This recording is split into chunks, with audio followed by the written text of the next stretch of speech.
Hello friends, આજે હું તમારી સાથે તીખા ચટપટા લારી પર મળે તેવા ભૂંગળા બટાકાની રેસિપી શેર કરવા માંગુ છું. તો હું છું દિવ્યા ફૂડ કિચનમાં તમારું સ્વાગત છે.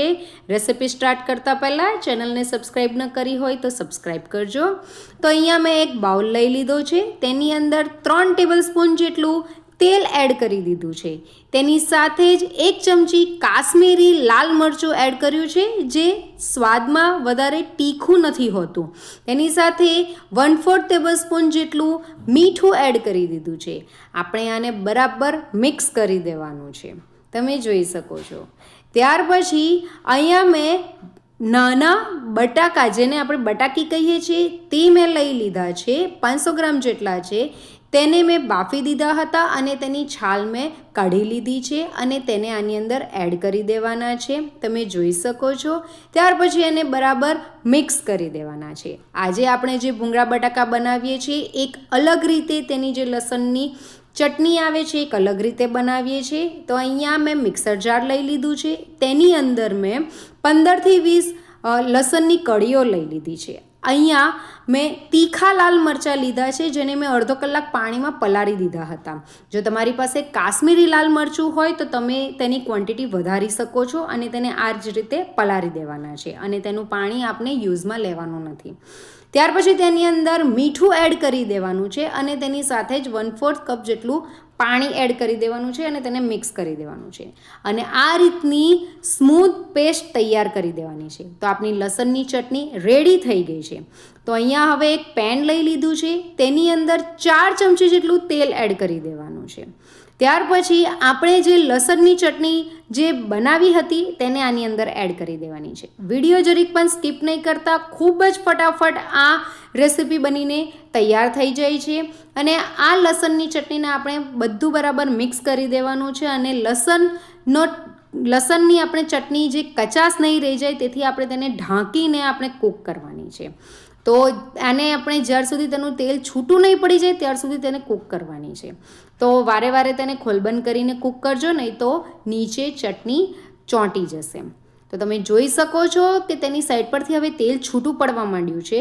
તો તેની અંદર હું અડધી ચમચી હળદર, 1 ચમચી ધાણા પાવડર, ત્યાર પછી અડધી ચમચી ગરમ મસાલો એડ કરી દેવાનો છે અને તેની સાથે જ 1 ચમચી જેટલું કાશ્મીરી લાલ મરચું એડ કર્યું છે. મેં અહીંયા લસણની ચટણીની અંદર તીખા મરચાં એડ કર્યા હતા, એટલે હું અહીંયા તીખું મરચું એડ કરતી નથી અને તેની સાથે સાથે જ મીઠું પણ એડ કર્યું હતું, એટલે તે પણ એડ કરતી નથી. આ બધાને હવે આપણે મિક્સ કરી દેવાનું છે અને સાંતળી લેવાનું છે. અને મસાલા નહીં બળે એના માટે મેં અહીંયા 1/4 કપ જેટલું પાણી એડ કર્યું છે અને તેને આ રીતે મિક્સ કરી દીધું છે. અને તમે જોઈ શકો છો કે થોડી જ વારમાં આપણું તેલ મસાલામાંથી છૂટું પડી ગયું છે. તો મસાલાને આ જ રીતે 1 મિનિટ માટે કૂક કરવાનું છે અને કૂક કરશો તો આપણા બધા જ મસાલા ચટણીની સાથે એડ થઈ જશે અને મિક્સ થઈ જશે અને તેનો ટેસ્ટ પણ ઘણો સારો એવો આવશે. ત્યાર પછી આપણે જે બટાકીને આપણે મસાલાથી કોટ કરી હતી તે આની અંદર એડ કરી દેવાની છે અને મિક્સ કરી દેવાની છે. જો તમારી પાસે નાની બટાકી નહીં હોય તો તમે મોટા બટાકાને કટ કરીને પણ આ જ રીતે ભૂંગળા બટાકા બનાવી શકો છો. તો ત્યાર પછી તેની ઉપર હું કોથમીરના પાન એડ કરું છું અને તેને પણ મિક્સ કરી દઉં છું. એકદમ જ હળવા હાથે તમે મિક્સ કરી શકો છો, કેમ કે આપણી બટાકી જે મસાલાથી કોટ કરેલી છે અને બફાઈ છે તે ખૂબ જ સોફ્ટ હોય છે. ત્યાર પછી ભૂંગળા બટાકા બનાવવા માટે આપણે જે ભૂંગળા જેનો યુઝ થાય છે એ મેં અહીંયા યલો કલરના ભૂંગળા લીધા છે. તો અહીંયા તેલ ગરમ કરવા મૂકી દીધું હતું. તો તેલને એકદમ જ ગરમ કરી દેવાનું છે અને તેની અંદર આ ભૂંગળા નાખી દેવાના છે. તમે જોઈ શકો છો ફટાફટ આપણા ભૂંગળા બનીને રેડી થઈ જાય છે. તમારી પાસે જે પણ ફ્રેમ્સ અવેલેબલ હોય તે તમે લઈ શકો છો. તો અહીંયા મેં સર્વિંગ પ્લેટમાં ભૂંગળા અને બટાકા લઈ લીધા છે. વરસાદની સિઝનમાં ગરમ ગરમ ભૂંગળા બટેકા ખાવાની ખૂબ જ મજા પડી જાય છે. તમે તેની ઉપર આ રીતે કાંદા સ્પ્રિંકલ કરીને અને તેની ઉપર લીંબુનો રસ એડ કરીને સર્વ કરી શકો છો. ખાવાની ખૂબ જ મજા પડી જાય.